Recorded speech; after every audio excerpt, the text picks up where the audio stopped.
Hello guys, আসসালামু আলাইকুম। আমি ইটস মি কাশফি। আমার নতুন একটা ব্লগে সবাইকে স্বাগতম। তো এই তো দুপুরের দিকে ব্লগটা শুরু করেছিলাম।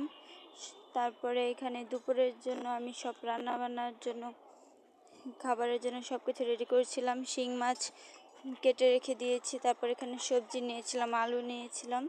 তারপর এখানে রুই মাছের ডিম ভিজিয়ে রেখেছি। তারপরে আর দুপুরে আপু আমরা সবাই মিলে একটা আম কেটে খেয়েছিলাম। আমটা পাকে নাই অবশ্য, অনেক টক ছিল, পাকলে মিষ্টি হতো। তারপর রাইস কুকারে ভাত বসিয়ে দিয়েছি। তারপর এখানে সব সবজি টবজি মাছ ধুয়ে নিয়েছি, সব কেটে। এখানে ইলহাম দুপুরে গোসল করেছে, তাই ওকে দুপুরবেলা আপু চুলটা আঁচড়ে ওর চুলে ক্লিপ দিয়ে দিচ্ছিল, যাতে শুকানোর পর চুলগুলো না উড়ে। আর ওর চুলগুলো ছোটো, তাই সামনে এসে পড়ে, তাই সুন্দর করে আঁচড়ে ক্লিপ দিয়ে দিয়েছিল।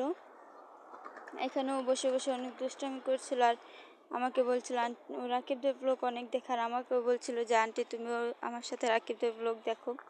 সারাক্ষণ ব্লগ দেখে, একটা ব্লগ সারাদিন দেখতে থাকে। আর এখানে সালমান পড়ছিল, ওর যেহেতু পরীক্ষা কয়েকদিনের মধ্যেই।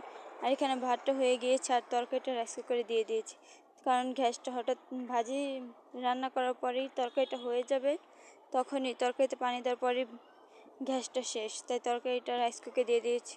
কিন্তু তরকারিটার হয় না, আর কারেন্টও বারবার যাচ্ছিল আসছিল। আর আমাদের রাইস কুকারে তরকারি এগুলো কিছুই হয় না, শুধু ভাত ছাড়া। ভাতটা রান্না করা যায়, তাই পাশের ফ্ল্যাটের ভাবিকে 2টা মরিচ ভেজে এনে, আর সেগুলো পেঁয়াজ দিয়ে ভর্তা বানিয়ে সেগুলো দিয়ে ভাত খাবো। এখানে আমার আপু মরিচ আর পেঁয়াজগুলো ভর্তা বানিয়ে নিচ্ছিল। তারপরে আর গ্যাসটা এই দুপুর টাইমে তো দোকান বন্ধ থাকে, আনা জানা চাইলো, আর আমরা তো আনতেও পারবো না, তাই যেতে পারিনি। রাত্রের জন্য অপেক্ষায় থাকবো, আমার দুলাভাই আসবে তারপর আনবে। আর এখানে তো আপু আমাকে ভাজি আর ভর্তাটা এগুলো বেড়ে বেড়ে দিচ্ছিল। এই দুপুরবেলা এগুলো দিয়ে খেয়েছি আমরা, কি করার, কিছু তো করার নেই। তাও এগুলো দিয়েও ভালোই লেগেছে দুপুরের ভাতটা। এই তো আমার আব্দুল্লাহ ভাই আর সালমান যেহেতু রোজা রেখেছিল, মহরম যেহেতু ছিল, তাই 2 দিন রোজা রেখেছিল, আর এটা প্রথম দিন। তাই আপু একটু সন্ধ্যাবেলা এই যে ইফতারের আগে ফল টল সব ধুয়ে কেটে নিচ্ছিল। এখানে আম আনারস এগুলো সব কেটে নিয়েছিল। আমটা অনেক পাকা ছিল, এগুলো হলো রূপালি আম। আর এই রূপালি আমটা আঁশ ছাড়া যেহেতু খেতে ভালোই লাগে।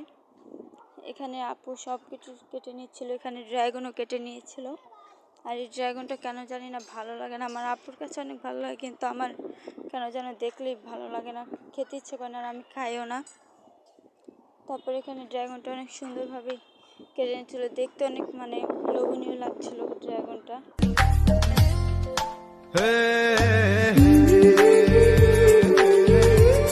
এই তো এখানে ড্রাগনগুলো কাটা শেষ।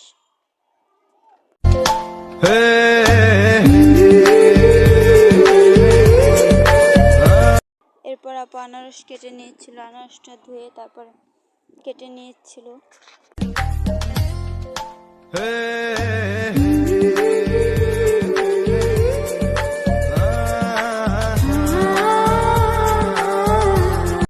এখানে আনারসগুলোও কাটা শেষ হয়ে গেছে। এরপর কাউ নিয়েছিল কাটার জন্য। কাউটা অনেক মজা ছিল, আমরা সবাই মিলে এই কাউটা মরিচ দিয়ে মাখা করে খেয়েছি। কাউটা আরেকটু পাকলে ভালো হতো, কিন্তু তাও অনেক মজা ছিল কাউটা। এরপরে তো ইফতারের সময় আমি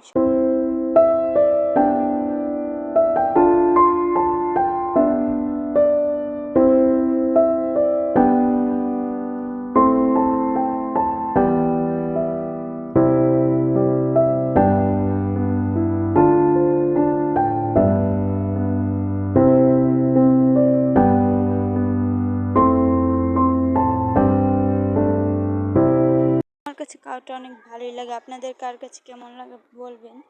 তারপর এখানে আমি ইফতারের জন্য স্লাইম গলিয়ে নিচ্ছিলাম ঠান্ডা পানি দিয়ে।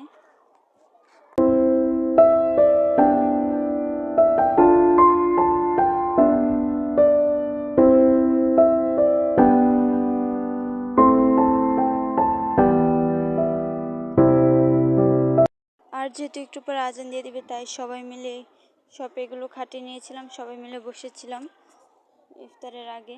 কয়েক মিনিট বাকি ছিল, তাই এখানে আমরা 3 জন বসেছিলাম।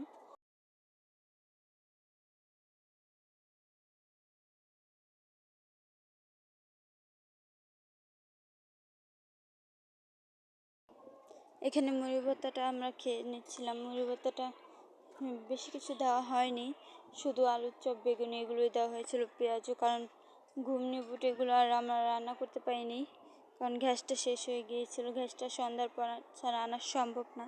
আর এখানে আসার পর দুলাভাই কাঁঠাল নিয়ে আসছিল। কাঁঠালটা অনেক মজা ছিল। এ পর্যন্ত